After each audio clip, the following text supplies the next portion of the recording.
नमस्कार दोस्तों, स्वागत है एक बार फिर आप सभी लोगों का गजब एकेडमी पर। यूपी टेट 2026 सीडीपी के लिए 15 क्वेश्चन लेके आए हैं विद एक्सप्लेनेशन, जो कि पेपर आपको 2, 3, 4 जुलाई को होना है। बहुत ही अच्छे लेवल के क्वेश्चन है, प्रीवियस ईयर मिक्स क्वेश्चन है। देखिएगा, हम लोग चलते हैं अपने पहले क्वेश्चन पे। पहला क्वेश्चन है, निम्न में से शारीरिक विकास को प्रभावित करने वाला कारक कौन है? शारीरिक विकास को प्रभावित करने वाला कारक कौन सा होता है? क्या खेल तथा आयाम होता है, वो या वंशानुक्रम होता है या वातावरण होता है?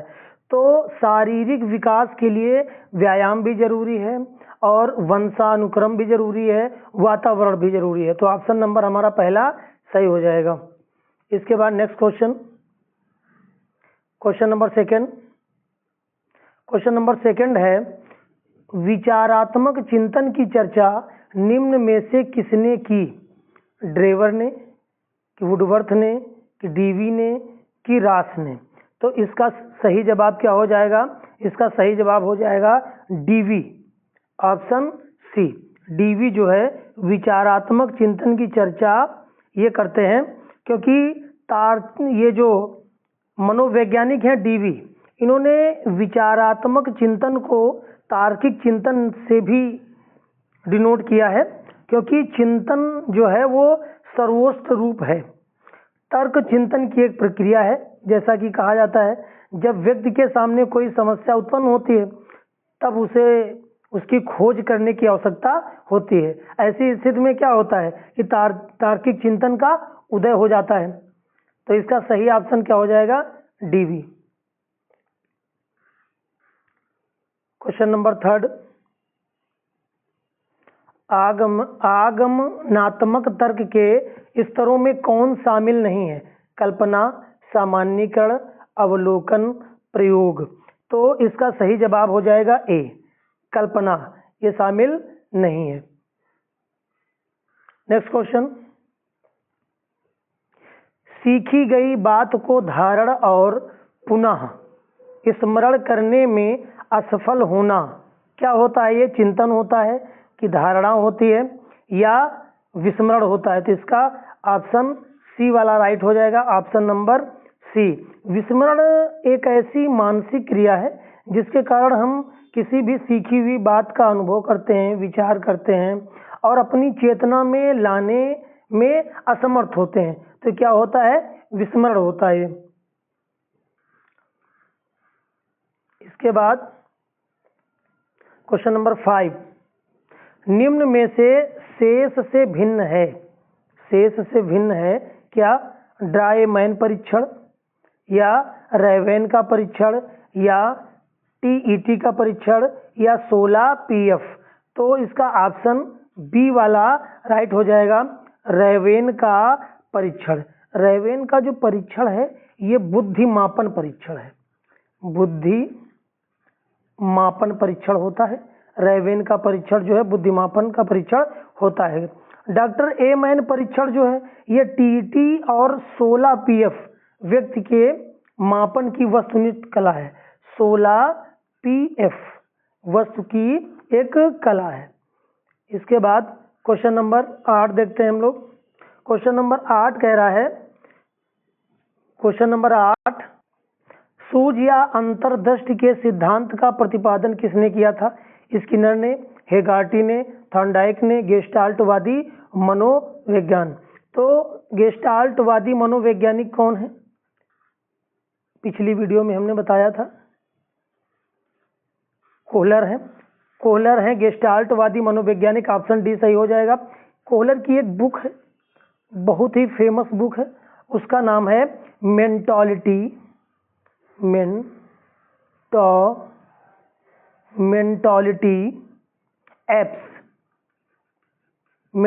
एप्स। बहुत ही इंपॉर्टेंट ये बुक है कोहलर की। इसके बाद क्वेश्चन नंबर 9, मैकडूगल के अनुसार प्रत्येक मूल प्रवृत्ति से संबंध होता है। क्या होता है? चिंतन, संवेदना या प्रवृत्ति? संवेग। क्या होता है? तो इसका सही जवाब हो जाएगा संवेग होता है। विलियम मैकडूगल जो है उन्होंने 14 मूल प्रवृत्तियां दी थी।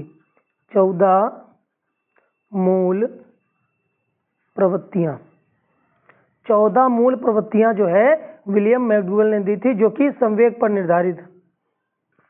क्वेश्चन नंबर 10 कह रहा है पूर्व अनुभव के आधार पर संवेदना को अर्थ प्रदान करना क्या कहलाता है? कल्पना, अभिप्रेरणा, संवेदना या प्रत्यक्ष ज्ञान? तो ये आपका होता है प्रत्यक्ष ज्ञान। ऑप्शन नंबर डी इसका सही हो जाएगा।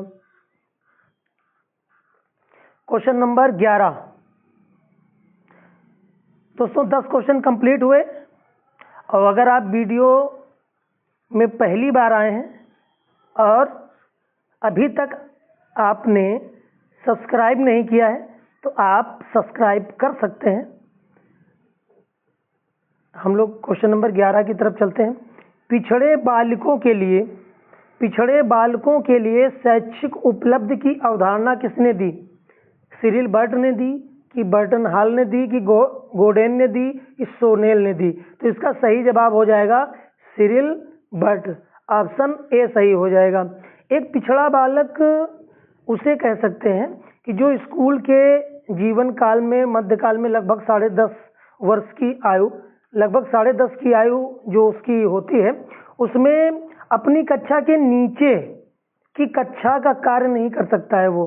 तो सिरिल बर्ट उसको जो है क्या कहते हैं, पिछड़े वर्ग में रखते हैं। जो अपनी कक्षा में मान लो फॉर एग्जाम्पल बच्चा 5th क्लास में है, अब वो 2nd क्लास का वर्क नहीं कर पा रहा है, उसमें उसको प्रॉब्लम हो रही है, तो सिरिल बर्ट ने उसको पिछड़े वर्ग में रखा है। इसके बाद क्वेश्चन नंबर 12, निम्न में से कौन सा एक उत्तम परीक्षण की विशेषताओं से भिन्न है? अभिक्षमता, वस्तुनिष्ठता, विश्वसनीयता और वैधता? तो क्या हो जाएगा इसका सही जवाब? अभिक्षमता हो जाएगा। क्वेश्चन नंबर 13 अच्छे लेवल के क्वेश्चन है। अगर आप 1-2 बार वीडियो को देख लेंगे तो क्लास में ही आपको ये क्वेश्चन याद हो जाएंगे। निम्न में से कौन सा बुद्धि का सिद्धांत नहीं है? बहुत्व का सिद्धांत, प्रत्यागमन का सिद्धांत, एक तत्व का सिद्धांत या द्वितत्व का सिद्धांत? क्वेश्चन नंबर 13 इसका सही जवाब क्या हो जाएगा? प्रत्यागमन का सिद्धांत ये नहीं है। प्रत्यागमन का सिद्धांत जो है ये नहीं है, यानी प्रत्यागमन का सिद्धांत बुद्धि का सिद्धांत ना होकर ये काहे का सिद्धांत है? ये है वंशानुक्रम का सिद्धांत है। कौन? प्रत्यागमन का सिद्धांत। इसके बाद क्वेश्चन नंबर नेक्स्ट, निम्नलिखित में से कौन अंतःस्रावी ग्रंथि नहीं है? थायराइड ग्रंथि, लार ग्रंथि, एड्रिनल ग्रंथि, पीयूष ग्रंथि?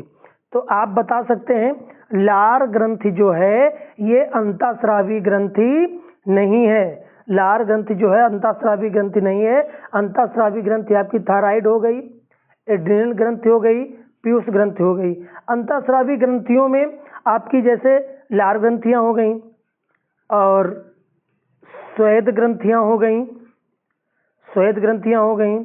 यकृत हो गया, ये सब अंतःस्रावी ग्रंथियों के अंतर्गत आते हैं। क्वेश्चन नंबर लास्ट, पियाजे के अनुसार संज्ञानात्मक विकास की द्वितीय अवस्था क्या है? मूर्त संक्रियात्मक अवस्था, पूर्व संक्रियात्मक अवस्था, संवेदनागामक अवस्था, औपचारिक संक्रिया अवस्था? तो इसका सही जवाब हो जाएगा पूर्व संक्रियात्मक अवस्था, जो कि 18